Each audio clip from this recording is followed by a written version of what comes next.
मेरा नाम मनोज है। मेरी उम्र 36 साल है। मेरे 3 बच्चे हैं और तीनों ही शहर के अच्छे स्कूलों में पढ़ते हैं। मुझे अपने तीनों बच्चों से बहुत प्यार है और उनके अच्छे फ्यूचर के लिए मैं बहुत मेहनत करता हूँ।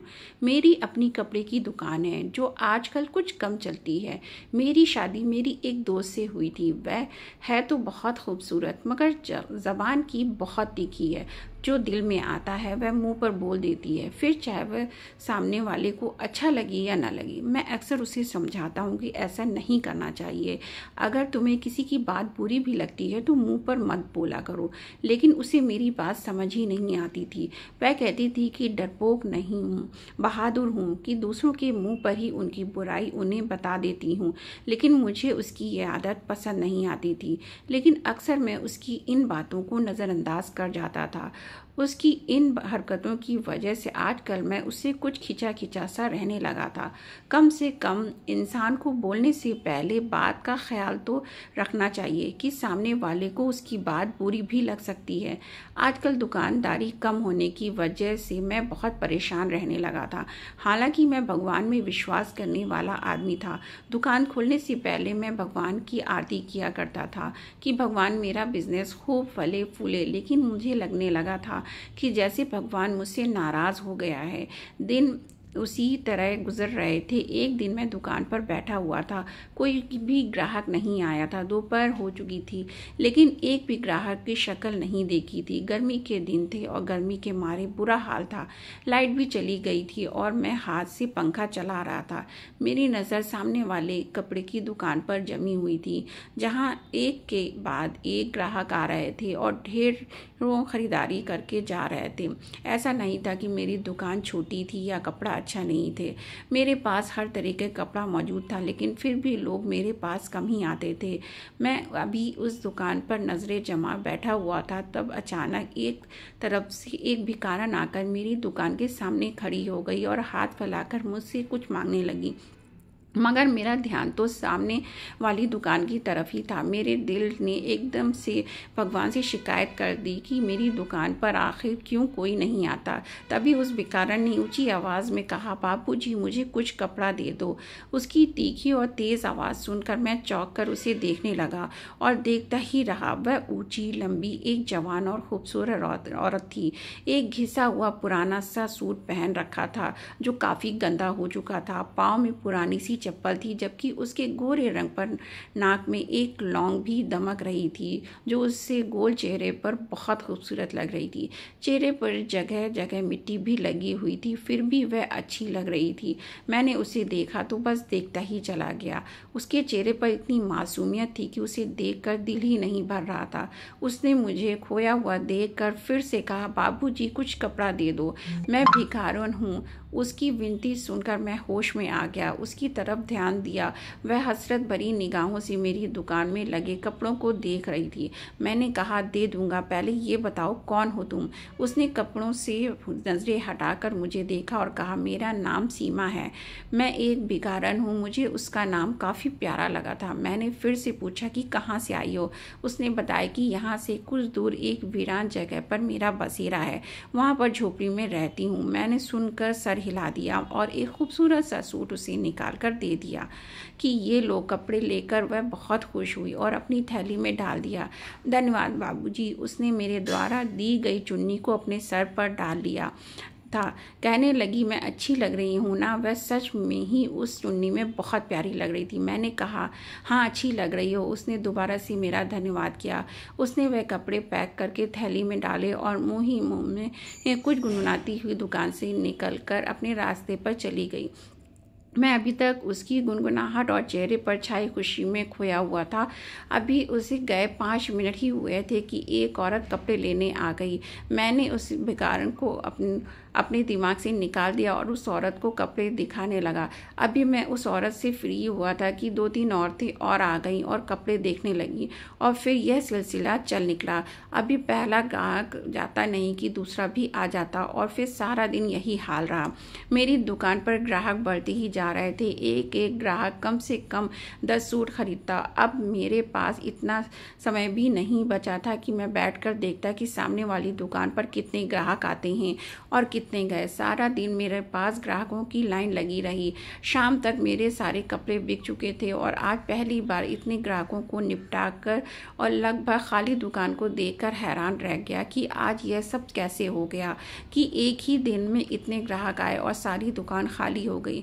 मैंने सारे पैसों को इकट्ठा किया और उन पैसों से ढेर सारे कपड़े खरीद कर अपनी दुकान पर फिर से भर लिए।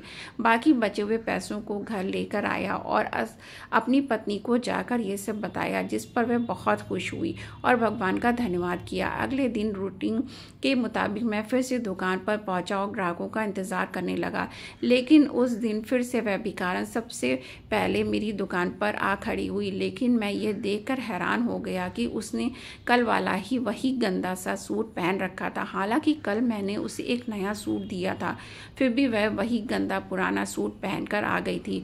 लेकिन वह मुझे अच्छी लगने लगी थी और उसको देखते ही मुझे अपना दिल हल्का सा महसूस होता था।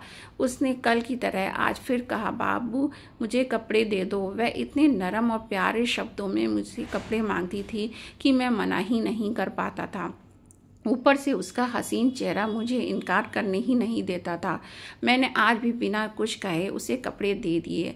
आज उसने फिर मेरे द्वारा दी गई चुन्नी को अपने सर पर डाल लिया था। नीले रंग के कपड़े थे और चुन्नी भी नीली ही रंग की थी। यह उसके गोरे रंग पर बहुत ही खिल रहा था। उसने फिर से पूछा, साहब अच्छी लग रही हो ना? मैंने कहा, हाँ बहुत अच्छी लग रही हो।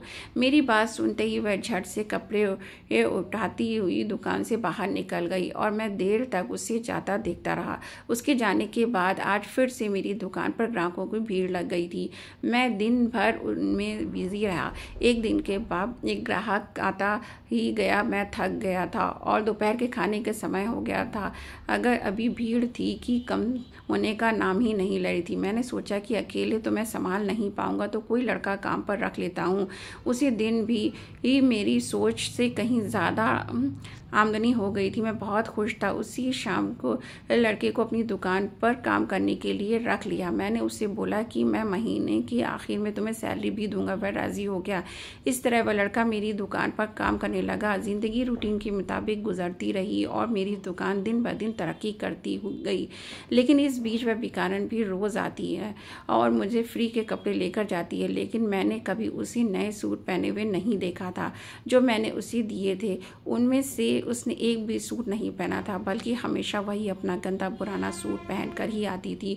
एक दिन मैंने उससे पूछा भी कि क्यों कपड़े नहीं पहनती, तो मैं तुम्हें देता हूँ। वह हंसकर टाल देती और फिर मुझसे एक नए कपड़े लेकर चली गई। मैं भी उसकी खूबसूरती में बहुत इम्प्रेस था, उसे इनकार ही नहीं कर पाता था। इस बात को मैंने अपने घर पर कोई जिक्र नहीं किया था और ना ही अपनी पत्नी को उस भिखारन की बात बताई थी। मुझे पता था कि यह बात सुनते ही मेरी पत्नी मुझे लेक्चर देने लग जाती कि उसे फ्री में कपड़े क्यों देते हो, और फिर मुझसे कहती कि आगे से कपड़े मत देना। वह भिखारी रोज़ पुराने कपड़ों में आती और मुझसे नया सूट लेकर चली जाती, लेकिन उसके जाते ही मेरी दुकान पर ग्राहकों की भीड़ लग जाती। सर खुजाने की भी फुर्सत नहीं मिलती थी। मेरी दुकान ने इस समय बहुत ही तेज़ी से तरक्की की थी। अब मेरे घर में पैसों की रेल पेल होने लगी थी। मुझे बहुत हैरत होती थी कि उस भिखारन के आने से ही मेरी दुकान पर ग्राहकों की भीड़ क्यों लग जाती थी। पहले तो कभी ऐसा नहीं हुआ था कि मेरी दुकान पर इतने ग्राहक आते हों, बल्कि मैं तो हर समय खाली बैठा रहता था और सामने वाली दुकान को देखता रहता था जहाँ हर समय भीड़ लगी रहती थी। मैं इसी लालच में उस भिखारन को रोज़ नए कपड़े दे देता था, लेकिन अब मुझे उस पर शक होने लगा था। कुछ सोचकर मैंने इस मामले के बारे में पता लगाने की सोची कि आखिर काम पता तो करूं कि सबके पीछे कारण क्या है। और फिर एक दिन जब वह मेरी दुकान पर आई और बोली, बाबू मुझे नए कपड़े दे दो, तो मैंने उससे एक नया सूट निकालकर उसकी तरफ बढ़ा लिया। लेकिन जैसे ही उसने सूट लेने के लिए हाथ बढ़ाया, मैंने उसका हाथ पकड़ लिया। मैंने उससे कहा कि पहले मुझे ये बताओ कि तुम कौन हो और इन कपड़ों का क्या करती हो, उसके बाद ही मैं तुम्हें कपड़े दूंगा।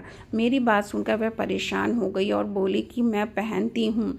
मैंने थोड़ा गुस्सा होकर कहा कि मैंने तो तुम्हें कभी नए कपड़े पहने नहीं देखा, बल्कि तुम तो हमेशा इन्हीं गंदे और फटे पुराने कपड़ों में रहती हो।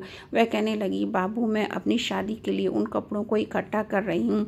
उसकी यह बात सुनकर मुझे लगा शायद वह सच कह रही है। तभी खामोशी से कपड़े उसकी तरफ बढ़ा दिए। वह कपड़े लेकर बाहर चली गई, लेकिन मैंने भी उसकी सच्चाई जानने के बारे में ठान लिया था। मैंने अपनी दुकान पर काम करने वाले लड़के को दुकान पर बिठाया और फिर मैंने अपनी जीन्स और शर्ट उतार कर अपनी ही दुकान से एक नया कुर्ता पजामा निकाल कर पहना और चेहरे पर मास्क पहन लिया।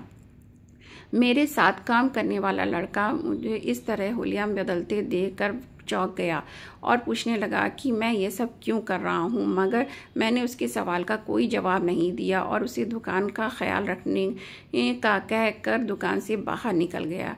मैंने दाएं तरफ देखा तो वह मुझसे दूर जाती नज़र आई थी। मैं तेज़ी से अपने कदम उसके पीछे बढ़ाया। रास्ते में एक जगह रुक कर लोगों से पैसे मांगती थी, किसी से खाने की चीज़ मांगती और किसी से ज़रूरत की कुछ और चीज़। फिर अपना थैला भरती, वह आगे बढ़ जाती। मैं लगातार छुप कर उसका पीछा कर रहा था ताकि सब कुछ मालूम कर सकूं। अभी तक उसको मुझ पर कोई शक नहीं हुआ था क्योंकि मैंने खुद का हुलिया बदल लिया था। मैं अभी कुछ ही दूर था उससे जब उसको एक बच्चे के पास जाते देखा। उसने अपना थैला रख कर बच्चे से थोड़ी बातें की और फिर उसके बाद सहलाती एक बार फिर आगे बढ़ गई। वह पैदल ही जा रही थी तो मुझे भी पैदल ही उसके पीछे जाना पड़ रहा था। आधा घंटा लगातार पैदल चलने के बाद वह एक वीरान सी जगह पर आ गई थी जहाँ ज़्यादातर आबादी नहीं थी बल्कि आबादी न होने के बराबर थी। यहाँ कुछ झोपड़ियाँ बनी हुई थीं और वह बेकार उन झोपड़ियों की तरफ जा रही थी। जितनी भी झोपड़ियाँ बनी हुई थीं एक दूसरे से काफ़ी फासले पर बनी हुई थीं और सब झोपड़ियों के आगे पर्दा लगा हुआ था, जिसकी वजह से झोपड़ी के अंदर देख पाना मुश्किल था। मैं उसका पीछा करता रहा और तब तक वह एक झोपड़ी के करीब पहुंच गई थी और उसने पर्दा हटाया, लेकिन यह देखकर मेरी जान निकल गई कि झोपड़ी के अंदर छोटे छोटे बच्चे बैठे हुए थे जो रो रहे थे। उनके साथ एक कम उम्र लड़की भी थी, उन बच्चों को चुप करवाने की कोशिश कर रही थी। उस झोपड़ी में इतने बच्चों को देखकर मैं शक में पड़ गया कि इतने बच्चे उसके नहीं हो सकते क्योंकि वह तो शादीशुदा भी नहीं लगती थी। तो इसका क्या मतलब था? क्या वह बेकार बच्चा चोरी करती थी? यकीनन उसने इन सारे बच्चों को चुराया होगा, अब उनको अपने कब्जों में कर रखा होगा। यह इन बच्चों के बदले उनके माँ बाप से पैसे लेगी या फिर इनको अपने साथ भीख मांगने के धंधे पर लगा देगी और फिर पैसे कमाएगी। या फिर यह भी हो सकता है कि यह बच्चों को गैर कानूनी तरीके से बेच देती हो। ये सारी बातें मेरी दिमाग में आने लगी थीं और अब मुझे उसे बेगारन से हमदर्दी होने पर खुद पर अफसोस हो रहा था। मैं खुद को कोस रहा था कि उसकी मासूम और खूबसूरत शक्ल देखकर मैं पिघल गया और उसे इतने समय से फ्री में कपड़े देता रहा। मैं एक पेड़ के पीछे छुपा खुद को कोस रहा था जबकि मेरी नज़रें सामने भिखारन पर ही टिकी हुई थीं जो उस कम उम्र लड़की से कुछ कह रही थी। वह लड़की सर हिलाती उससे कुछ बता रही थी। बच्चे लगातार रो रहे थे जिसकी वजह से उस भिखारन ने अपने थैले में से सबको फल निकाल कर दिए। सारे बच्चे लगभग 3 से लेकर 10 साल तक के थे। मैं अभी उसी को देख रहा था जब साथ वाली झोपड़ी का पर्दा हटा और वहाँ से एक बूढ़ी औरत बाहर आई, पर मैंने देखा वहाँ भी 8 से 10 बच्चे नजर आए और सब 9, 10 या तकरीबन 12 साल के थे, जिनमें लड़के और लड़कियाँ दोनों थे। वह औरत अब इस भिखारन के पास जाकर हाथ हिला हिलाकर कुछ कह रही थी जिस पर वह भिखारन उस बूढ़ी औरत को कुछ बता रही थी। अब मुझे घबराहट होने लगी और घबराहट की वजह से मेरा शरीर पसीना पसीना होने लगा था। मुझे लग रहा था कि यह तो उसका पूरा गिरोह है और इनका ये बच्चों वाला बिजनेस दूर दूर तक फैला हुआ है। इतने सारे बच्चों को इसने कैद करके रखा हुआ है। मैं वहाँ से वापस अपनी दुकान पर आ गया और कपड़े बदलकर गहरी सांस भरकर खुद को रिलैक्स करने लगा। वह सब कुछ देखकर मेरा दिमाग हिल गया था और समझ नहीं आ रहा था कि क्या करूं।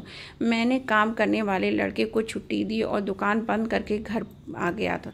बार बार मेरी नज़रों के सामने उन मासूम और रोते हुए बच्चों के चेहरे घूम रहे थे जो उस भिखारन की कैद में थे। ना जाने वह उनके साथ क्या करने वाली थी। यह सोचकर ही मेरा शरीर कांप रहा था। मैंने अपने बच्चे से भी कोई बात नहीं की थी, वरना पहले मैं आते ही अपने बच्चों से बातें करता था और उनके साथ कुछ देर खेलता था।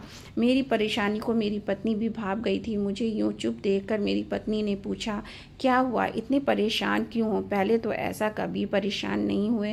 पहले तो मैंने टाल दिया कि कोई बात नहीं, लेकिन जब वह ज़िद पर आ गई तो सब कुछ बता दिया, सिवाय इस बात के कि मैं उस भिखारन को रोज़ कपड़े देता था। अगर मैं ये बात उसको बता देता, वह मुझे बेवकूफ़ समझकर डांटने लग जाती कि आखिर तुमने ऐसा क्यों किया, फ्री में इतने सारे कपड़े क्यों दिए। मेरी सारी बातें सुनकर वह भी सोच में पड़ गई कि यह मासूम बच्चों की ज़िंदगी का सवाल था। अचानक उसने कहा कि इन सब का हल सिर्फ यह है कि पुलिस को सब कुछ बता दिया जाए, ताकि वह खुद ही बच्चे उसको भिखारन से छुड़ा सके और उनके माँ बाप तक पहुँचा सके। इस तरह आपकी टेंशन भी ख़त्म हो जाएगी और बच्चे भी अपने माँ बाप के पास पहुँच जाएंगे। अपनी पत्नी की बात सुनकर मैं सोच में पड़ गया था।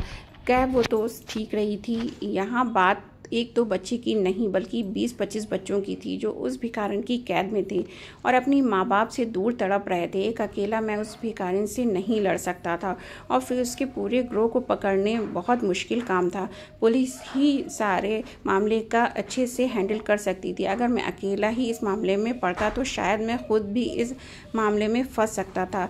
अपनी पत्नी की बात पर सोच विचार करके मैं इस नतीजे पर पहुंचा कि यह मामला पुलिस तक ही जाना चाहिए। अगले दिन वह भिखारन सूट लेने आई तो मैंने बिना कुछ कहे सूट उसे दे दिया। फिर काम वाले लड़के को दुकान पर बैठाकर मैं पुलिस स्टेशन की तरफ रवाना हुआ।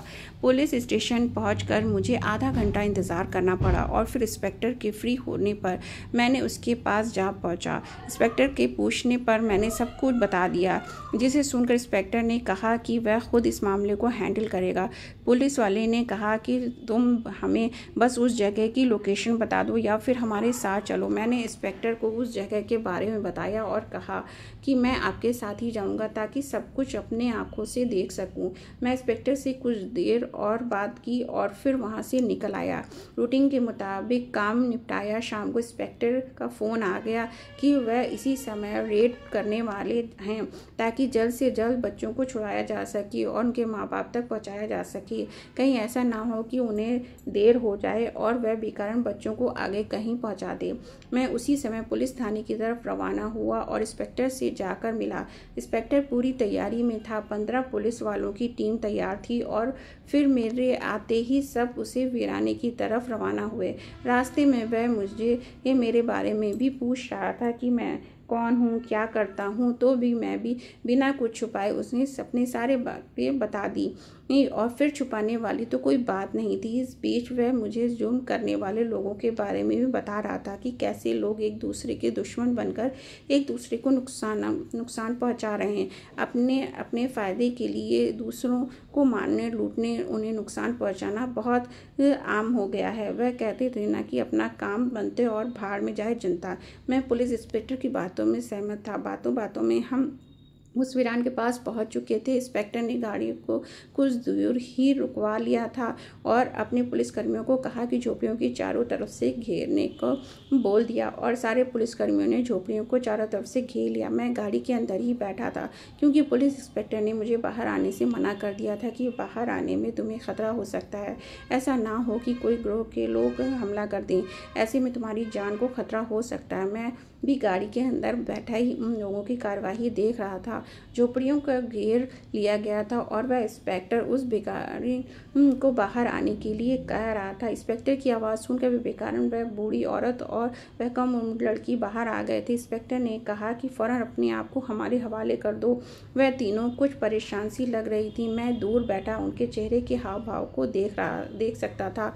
भिखारन हाथ जोड़कर इंस्पेक्टर से कुछ कह रही थी, लेकिन इंस्पेक्टर ना में सिर हिला रहा था। थोड़ी देर में झोपड़ी से बच्चे भी बाहर आ गए थे और ये सब कुछ देख रहे थे और रो रहे थे। इंस्पेक्टर ने अपने पुलिसकर्मियों को समझाया कि वह इन तीनों को गिरफ्तार कर ले। वह तीनों रोती हुई हाथ जोड़ रही थी, लेकिन इंस्पेक्टर नज़रअंदाज करते हुए ये हथकड़ियाँ डालकर उन तीनों को वैन में डाल चुका था। कुछ देर बाद झोपड़ियों की तलाशी ली गई मगर कुछ भी खास नहीं मिला। किसी तरह से कोई हमला भी नहीं हुआ था। शायद उसके साथी ही कहीं छुप कर बैठे हुए थे या यहाँ मौजूद ही नहीं थे। सारे बच्चे रो रहे थे, लेकिन उनको जल्दी ही जीपों में सवार कर लिया गया और फिर वापस थाने की तरफ चल दिए। मैंने इंस्पेक्टर से बात करके विश्वास लिया कि वह बच्चों को उनके घर तक पहुँचा देंगे। इस केस के लिए अलग से फाइल तैयार कर ली गई थी। उन तीनों भिखारियों को जेल में बंद कर दिया गया था। मैं बहुत रिलैक्स होकर घर वापस आ गया था। मैंने एक बहुत ही अच्छा काम किया था, तो मैं अंदर से बहुत खुश था। घर आने के बाद मैंने सब कुछ अपनी पत्नी को बताया, जिसे सुनकर वह भी खुश हो गई थी कि चलो सब कुछ अच्छे से हो गया और किसी तरह का कोई नुकसान भी नहीं हुआ। मैंने भी सोचा कि चलो बेसहारा बच्चों को उनके माँ बाप मिल जाएंगे। अगले दिन मैं अपनी दुकान पर आ गया था। रूटीन के अनुसार वह भिखारिन आज नहीं आई थी, और आती भी कैसे, वह तो जेल में थी। मैं भी सुकून से बैठा ग्राहक के आने का इंतज़ार कर रहा था, लेकिन 11 बज गए थे और कोई भी ग्राहक नहीं आया। मैं सामने वाली दुकान की तरफ देखने लगा, जहां आज मेरी दुकान से भी ज़्यादा भीड़ लगी हुई थी। दोपहर से शाम हो गई, मगर सिर्फ एक ग्राहक आया और सिर्फ एक सूट लेकर चला गया था। मैं कुछ परेशान हुआ, क्योंकि एक बार भी फिर से वही सूरत हाल होने लगी थी जो उस भिखारन के आने से पहले होती थी। अगले 2 दिन ऐसे ही निकल गए थे, मगर दुकान पर कोई भी ग्राहक आता ही नहीं था। कमाई बिल्कुल ना के बराबर हो गई थी। मेरी दुकान पर काम करने वाला लड़का भी परेशान था कि अगर ऐसे ही रहा तो फिर तो मेरी नौकरी चली जाएगी। मैं भी परेशान था कि अगर ऐसा ही रहा तो मैं इस लड़के को काम पर नहीं रख पाऊंगा। भला मैं उसे सैलरी कहाँ से दूंगा। मैं सोच में पड़ गया था। भिखारिन आती थी उस दिन तो मेरी दुकान से भीड़ कम ही नहीं होती थी। अब वह नहीं आ रही थी तो मेरा काम एकदम ठप हो गया था। मुझे ऐसा लगा कि जैसे मुझे उसकी बददुआ लग गई है, लेकिन वह मुझे बददुआ कैसे देती, उसे तो पता ही नहीं था कि उसका राज मैंने जाकर पुलिस को बताया है। मैं यहाँ बहुत परेशान रहने लगा था, क्योंकि दिन ब दिन मेरी दुकान पर जो लोग आते थे वह भी अपना आना बंद हो गए थे। मैं सारा दिन बैठा दुकान पर मक्खियाँ मार रहा करता था और ग्राहकों का इंतज़ार करता रहता था। मैं अपनी पत्नी को अपनी परेशानी बताई तो वह भी चिंता में पड़ गई थी, लेकिन इसका हल तो उसके पास भी नहीं था। हम ग्राहकों को ज़बरदस्ती तो अपनी दुकान पर नहीं ला सकते। एक दिन ऐसे ही मैं इंस्पेक्टर को फ़ोन कर उसे भिखारन के बारे में पूछा तो उसने बताया कि वह अपना मुंह खोलने पर राज़ी नहीं। उसका यही कहना है कि वह सारे बच्चे उसके अपने हैं और उसके साथ उसकी एक बहन और बूढ़ी माँ है, और वह भी यही कहती है कि वह सभी बच्चे उनके अपने हैं। उन्होंने कहीं से भी चोरी नहीं की है, ना ही वह बच्चों को मांगने पर मजबूर करते हैं और ना ही वह बच्चों को बेचते हैं। उनका संबंध किसी भी गिरोह से नहीं है। अदालत ने उन तीनों के खिलाफ सबूत इकट्ठा करने के लिए कहा है, लेकिन उनके खिलाफ कोई भी सबूत नहीं मिला। ना ही उनकी झोपड़ियों में कुछ ऐसा मिला है जिससे ये साबित हो सके कि वह कोई इस तरह का काम करते हैं। इंस्पेक्टर के मुँह से ये सब बातें सुनकर मैं हैरान रह गया। मैंने पूछा कि बच्चों का क्या हुआ, हाँ क्या उनके माता पिता नहीं मिले? वह तो गवाही दे सकते हैं कि वह उनके बच्चे हैं या नहीं। इंस्पेक्टर ने कहा कि इन बच्चों में से किसी के माता पिता का पता नहीं चल सका है। अखबार में भी ऐड दे दिया गया है, लेकिन अब तक कोई भी उनको लेने नहीं आया और वह बच्चे बस रोते रहते हैं और कहते हैं कि उन्हें उनकी माँ के पास जाना है। मैंने हैरानी से पूछा कि माँ कौन है? इंस्पेक्टर ने बताया कि वह अपनी माँ यानी उसी भिखारन को कहते हैं जिसके खिलाफ आपने कहा था कि यह बच्चों को कैद करके रखती है। उसी भिखारन को अपनी माँ कहते हैं। बूढ़ी औरत को नानी और उस कम उम्र लड़की को मासी कहते हैं। इंस्पेक्टर कुछ और भी बोल रहा था, लेकिन मैं तो इतनी सी बात सुनकर ही हैरान रह गया था कि आखिर यह सब हो क्या रहा है। मुझे कुछ भी समझ नहीं आ रहा था। मैंने फ़ोन बंद कर दिया। कुछ तो अजीब था जो हमारी आंखों से छुपा हुआ था। अब तो मेरे दिल ने भी कहना शुरू कर दिया था कि मैं कहीं ना कहीं कुछ गलत कर दिया है। इस बारे में सोच कर मेरा सर दर्द करने लगा था, लेकिन कोई भी सिरा हाथ नहीं आ रहा था।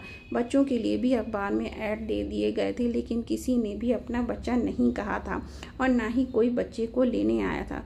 कुछ सोचकर मैं दुकान को तो काम वाले लड़के के हवाले किया और ख़ुद थाने जा पहुंचा और सीधा इंस्पेक्टर से जाकर मिला, जो खुद इस मामले में उलझा हुआ था। मुझे देखते ही वह सीधा होकर बैठा तो मैं भी उसके सामने जाकर बैठ गया। मेरे कुछ बोलने से पहले ही उसने कहा कि बच्चों का रो रो कर बुरा हाल है। वह सिर्फ अपनी माँ, नानी और मासी के पास जाना चाहते हैं।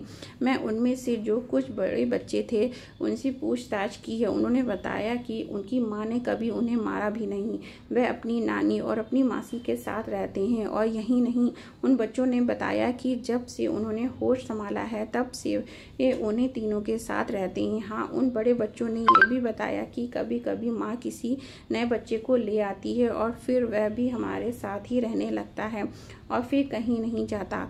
हमारी माँ बहुत अच्छी है, हमारे लिए खाने पीने, रहने का और कपड़ों की व्यवस्था करती है और हम सबसे बहुत प्यार करती है। कभी कोई बाहर का आदमी हमसे मिलने नहीं आता। इंस्पेक्टर की बातें सुनकर मैं और भी उलझ गया था।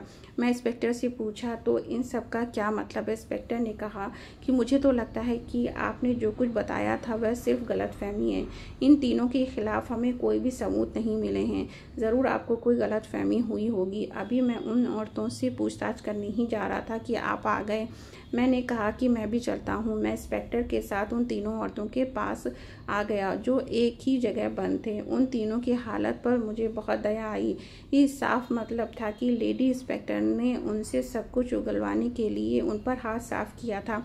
मुझे देखते ही वह खूबसूरत सी भिखारिन जल्दी से मेरी तरफ लपकी थी और फिर सलाखों को थाम कर कहने लगी, बाबूजी, अच्छा हुआ कि तुम आ गए। मुझे पता था मेरा भगवान मेरे लिए किसी न किसी को मेरा मददगार बनाकर ज़रूर भेजेगी हमें बचाने के लिए। और देखो, तुम आ गए। उसकी आंखों पर विश्वास की चढ़ी पट्टी देखकर मैं शर्मिंदा हो गया। जिसे वह अपना मददगार समझ रही थी वही तो असल में उसे यहाँ तक पहुँचाने का जिम्मेदार था। इंस्पेक्टर ने खामोशी से हमें देखा। मैंने पूछा कि तुम इतने सारे बच्चों को अपने पास क्यों रखती हो? आखिर ये बच्चे किसके हैं? उसने कहा कि ये सारे बच्चे मेरे हैं। मैं थोड़ा गुस्से से कहा कि मैं जानता हूँ कि तुम शादीशुदा नहीं हो और इतने बच्चे तुम्हारे नहीं हो सकते। उसने कहा कि सगे नहीं तो क्या हुआ, मगर मैंने इन्हें पाला है तो ये मेरे ही बच्चे हुए। छोटी उम्र में ही मेरा बाप गुजर गया था। हम पहले भी झोपड़ियों में रहते थे और मांग मांग कर गुजारा करते थे। माँ बीमार पड़ गई तो मैंने ये अपना पेशा बना लिया। क्योंकि अनपढ़ थी, कोई भी इंतज़ाम नौकरी का नहीं कर सकती थी। खुद को इतना मजबूत बना लिया कि कोई मर्द बुरी नज़र डालने से पहले डरता था। मैं गली गली भीख मांगती तो कई बच्चे मुझे बेसहारा मिल जाते थे जिनके सर पर ना माँ का साया होता था और ना ही बाप का। ये सारे बच्चे सड़कों के किनारे सोते और मांग मांग कर खाते। कुछ बच्चे तो इतने छोटे होते कि उनको पता भी नहीं होता कि वह क्या कर रहे हैं। और कुछ बच्चे तो मुझे ऐसे मिले थे जो सिर्फ 1 या 2 दिन के थे। शायद किसी के पाप की वजह से इस दुनिया में आ गए थे और उसे कूड़े में फेंक दिया गया था। मैं उन बच्चों को उठा लाती थी और उन्हें पालती थी, उनकी देखभाल करती थी। ऐसे करते करते मेरे पास 20 बच्चे जमा हो गए। लोग बच्चों को खुद से दूर करते हुए ये भी नहीं सोचते ये कितना बड़ा पाप है। अनाथ बच्चों के रिश्तेदारों का फ़र्ज़ होता है कि वह इन अनाथ बच्चों की परवरिश करें, मगर आज के दौर में इंसानियत जैसे मर गई है। बच्चों के अनाथ होते ही उनके रिश्तेदार भी उन्हें भूल जाते हैं। आप इन बच्चों से खुद पूछ लो। मैंने इन बच्चों को पाला है, मेरी माँ ने और मेरी बहन ने पाला है। उस भिखारन की बात सुनकर मैं शर्मिंदा हो गया कि मैं कितना गलत समझा था। इंस्पेक्टर ने अदालत में जमा करवाई रिपोर्ट वापस ले ली थी और उस भिखारन की माँ, बहन और बच्चों को छोड़ दिया था, लेकिन अपने तौर पर कुछ समय तक उन पर नज़र रखवाई थी। लेकिन सब कुछ वैसा ही था जैसे उस भिखारन ने कहा था। तभी इंस्पेक्टर ने कुछ लोगों के साथ मिलकर एक छोटी सी जगह पर एक मकान उनके लिए बनवा दिया था जिसमें वह सारे बच्चों के साथ रहने लगी थी। वह मुझे और इंस्पेक्टर को ना जाने कितनी दुआएं देती। मैं भी उन बच्चों के लिए कपड़े और खाने पीने का सामान बेचता रहता था। और भगवान का करिश्मा फिर हुआ कि मेरी दुकान पर ग्राहकों की भीड़ बढ़ने लगी थी। और तो और उस इंस्पेक्टर को भी प्रमोशन हो गई थी। मुझे अब समझ में आ गया था कि यह एक गरीब को दिए गए पुण्य का फल था। मैं भगवान का धन्यवाद किया। समय रहते ही मुझे सारी सच्चाई पता चल गई थी। दोस्तों, वीडियो कैसा लगा कमेंट करके ज़रूर बताइए। वीडियो को लाइक और चैनल को सब्सक्राइब ज़रूर कर देना। Thank you.